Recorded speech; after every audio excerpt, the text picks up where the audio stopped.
vượt lên, ép đi. Chạy xa lên luôn. Chạy giữ an toàn không anh em. Bà Hải dặn tốc độ đi. Mẹ nó đá đi cho mình lăn. Bà Hải dặn tốc độ đi. Chạy đường nào nó chả chết. Đợi nó bám theo nó. Bà Hải dặn tốc độ có.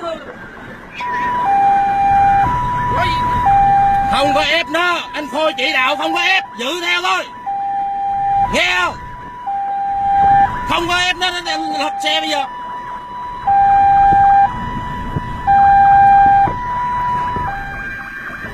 Yêu cầu tất cả các phương tiện tốc sát lên. Dặn tốc độ bắn đi, có xuống kia. Yêu cầu xe tải 29 xe 47930 dừng lại tấp sát lên là dừng lại tấp sát lên là.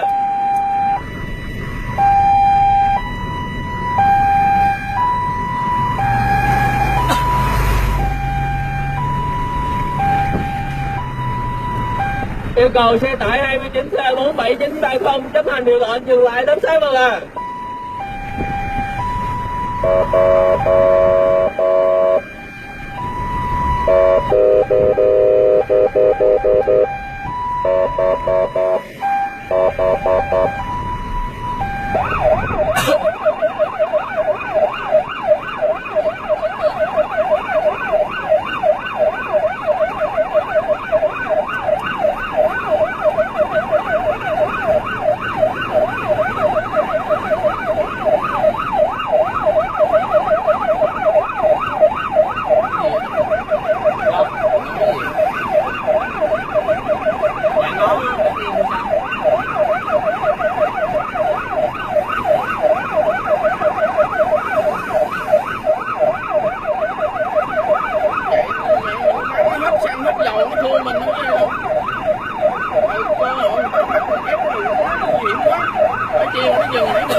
Điện cho anh em kia dàn xe ra, anh em mình dàn xe ra.